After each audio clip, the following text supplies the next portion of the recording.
Okay, we've got a fairly straightforward binomial expansion question.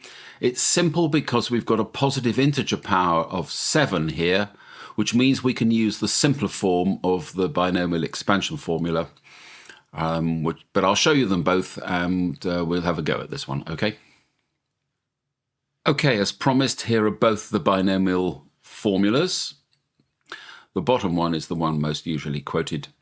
The top one, its restriction is that n must be a positive integer for it to work.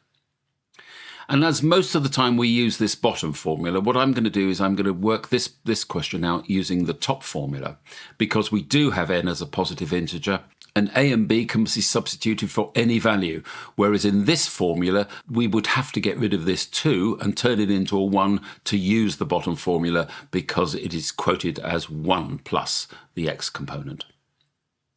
From the question we're given, a is equal to 2 and b is equal to x divided by 2.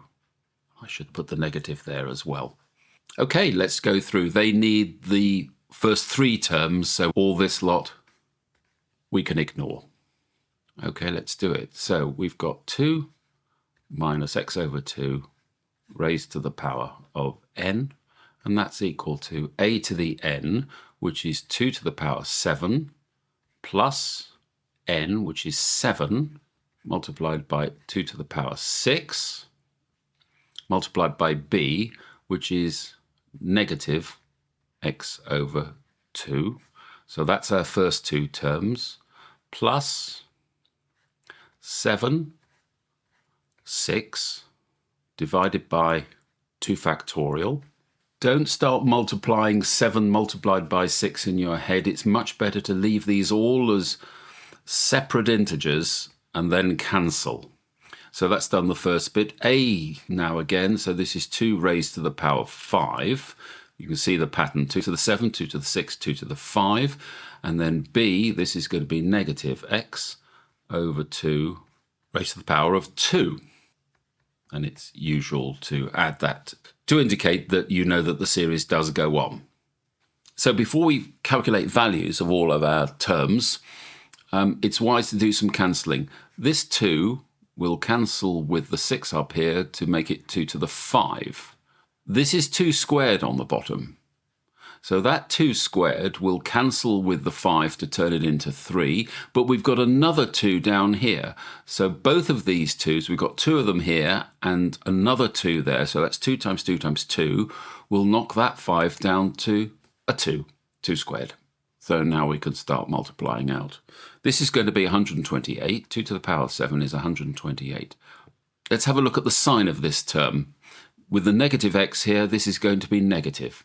7 times 2 to the 5. 2 to the 5 is 32. 7 times 2 to the 5 is 224. We've got rid of the underneath, so this is just 224x. Now, is this term positive or negative?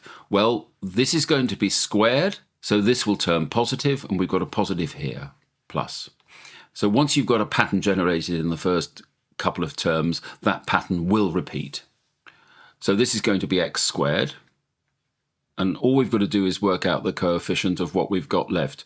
This is 4 times 7 times 6. And that turns out to be 168. And this goes on. And that will be the answer to part A. Part B.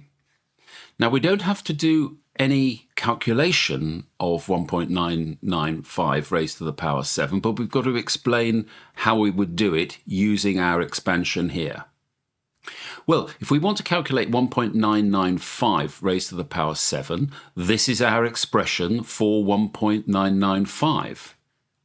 So if I set up that 2 minus x over 2 is equal to 1.995, so all I've got to do is solve for x in this equation, and then that result goes into our binomial expansion, and we can get an estimate for 1.995 raised to the power 7 just using our binomial expansion. Okay, solving this, I'm going to multiply through by 2 all the way through. So I get, therefore, 4 minus x is equal to 2 times 1.995. And that turns out to be 3.99.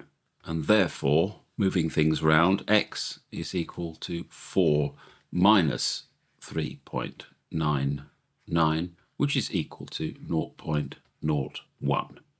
And what that means is if I substitute x is equal to 0.01 into this expression, we will get an estimate of the value of 1.995 to the 7. And that's the answer they were looking for.